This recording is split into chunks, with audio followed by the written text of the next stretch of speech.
تو اللہ تعالیٰ کہتا ہے کہ ایک بہت زور کی آواز ہوگی اور ان کو اتنا بھی وقت نہیں ملے گا کہ وہ آپس میں جو بحث اور مباحثہ کر رہے تھے اس بحث اور مباحثے کو کمپلیٹ کر کے تکمیل کر کے جو ہے وہ گھر واپس آئیں، جیسا کہ آگے کی آیت میں آ رہا ہے۔ اور اس میں ایک یہ بھی بات چھپی ہوئی ہے فرقان بھائی کہ قیامت کے وقوع کے لیے یا لانے کے لیے اللہ تعالیٰ کو کوئی تیاری کرنے کی ضرورت نہیں ہے، وہ اتنا قادر مطلق ہے کہ وہ جب کن کہتا ہے تو چیز واقع ہو جاتی ہے۔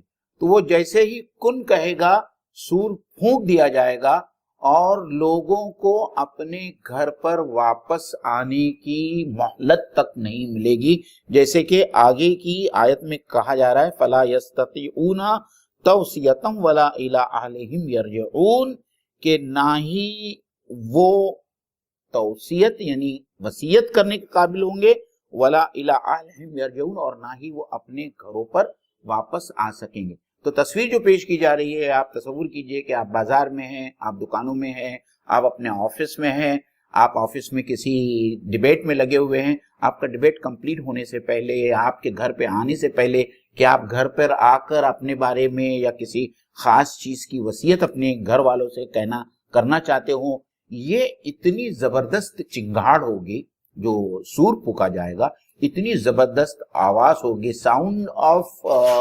unimaginable magnitude۔ اور ہم جو سائنس پڑھتے ہیں ہم جانتے ہیں کہ ایک پرٹیکولر ڈیسیبل سے جب آواز کی انٹینسٹی اور اس کا میگنیٹیوڈ بڑھ جاتا ہے تو اس کے کیا اثرات انسانی زندگی پر پڑتے ہیں اور ہوتے ہیں۔ تو آپ سوچئے، تو انسان نے جو مصنوعی آواز پیدا کرتا ہے اس کے بارے میں ہم جانتے ہیں، تو اللہ تعالیٰ جو آواز سور کی کرے گا، پھونکی جائے گا، اور جو سور کی جو آواز ہوگی اس کا میگنیٹیوڈ کیا ہوگا کہ یہ پوری دنیا کی زندگی جو ہے وہ درہم برہم ہو جائے گی اور وہ آنن فانن ہو جائے گی، اس کو ایسا کچھ زیادہ وقت نہیں لگے گا۔ اور اس آیت میں یہ بھی معنی پنہا ہے کہ اس کی تیاری کے لیے اللہ تعالیٰ کو کوئی وقت نہیں لگنے والا ہے، اللہ جب چاہے اس وقت جو ہے سور پھونکا جائے گا اور تمام دنیا تباہ و برباد ہو جائے گی۔ تو ایک سٹل پہلو یہ بھی ہے کہ وہ جھگڑ رہے ہوں گے۔ جی، آپ اس سے سمجھیے کہ یہ جو معاملہ ہے جھگڑنے کا، بحث کرنے کا، اس پہ ذرا غور کریں۔ چیز جب ہم اسلام کی بات کرتے ہیں اس کا کنٹینٹ کیا، آخرت کی جب ہم بات کرتے ہیں تو وہ کیا چیز ہے؟ وہ ایک خبر ہے، جی، ایک نیوز دی جا رہی ہے آپ کو۔ جی، جی، نیوز کیا دی جا رہی ہے کہ بھائی ایک دن ایسا آنے والا ہے جب قیامت آئے گی، اور ایک دن ایسا ہے جب آپ سے حساب لیا جائے گا آخرت میں۔ اس میں جھگڑنے کی بات کیا ہے؟ ہوا یہ ہے کہ جب اس سورے کے سٹارٹ سے شروع کر رہے ہیں تو بات چل رہی ہے نبیوں کی۔ نبی کون ہے؟ جس نے آپ تک خبر پہنچائی، جو پیغمبر ہے، جس نے خبر لے کر آپ کے پاس آئے۔ اگر کوئی آپ کو یہ خبر دے کہ بھائی وہاں سے ایک سیلاب آ رہا ہے جو آپ کے شہر میں پہنچنے والا ہے، چلو ایک آدمی نے بولا، آپ نے نگلیکٹ کیا، دوسرے نے بولا، تیسرے نے بولا، یہ خبر نوع انسانی کو 1,26,000 نبیوں نے پہنچائی۔ ہم اگر اسلام کی بات کریں تو آپ صلی اللہ علیہ وسلم نے پہنچائی، اگر ہم یہودیوں کے پرسپیکٹیو سے بات کریں تو ان کے نبیوں نے پہنچائی، عیسیٰ علیہ السلام نے بھی یہ خبر پہنچائی۔ تو جب یہ خبر اتنے ملٹیپل ریسورسز سے آپ تک پہنچی ہے کہ ایک دن آنے والا ہے جس دن آپ کو حساب دینے والا، تو اب جھگڑا کرنے کی کوئی بات نہیں ہے۔ آپ خبر کے ساتھ جھگڑا نہیں کر رہے ہوتے، آپ اس کے نتیجے میں اپنے عمل کو صحیح کر کے اب مجھے کیا کرنا ہے، اگر یہاں پہ سیلاب آنے والا ہے تو مجھے کیا کرنا ہے۔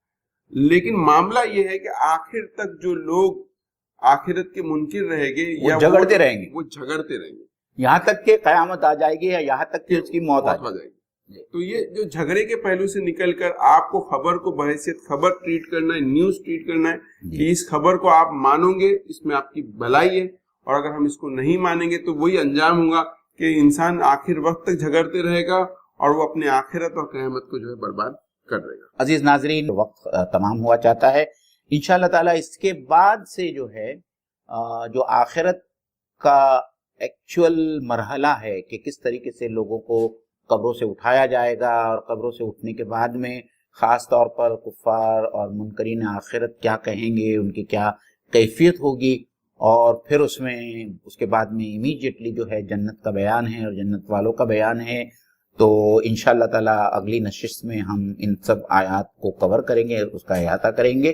آپ تمام لوگوں سے ایک بار پھر ہماری گزارش ہے کہ ہر جمعرات کو 9:30 بجے اس محفل تفسیر سے آپ جڑے رہیے، ہمارے اس چینل کو سبسکرائب کریں، پروموٹ کریں، اور اللہ تعالیٰ سے ہم دعا کرتے ہیں کہ اللہ تعالیٰ قرآن مجید میں ہم جو کچھ پڑھ رہے ہیں اس میں جو ہدایت کا سامان ہے، اللہ تعالیٰ ہمیں بھی توفیق دے، ہم اس سے ہدایت حاصل کریں، ہم اپنے رویوں کو درست کریں، قرآن مجید کو ہم جو ہدایت کی کتاب سمجھ کر پڑھتے اور سمجھتے ہیں اس کے اوپر ہم کو عمل کرنے کی توفیق دے، اور ناظرین اکرام اور ساری دنیا کے انسانوں کے لیے اللہ تعالیٰ نے جو ہدایت کی کتاب بھیجی ہے اس کو دوسرے لوگوں تک پہنچانے کی جو ہم پر ذمہ داری ڈالی گئی ہے، اللہ تعالیٰ ہم کو توفیق دے کہ ہم اس ذمہ داری سے بھی عہدہ برا ہو۔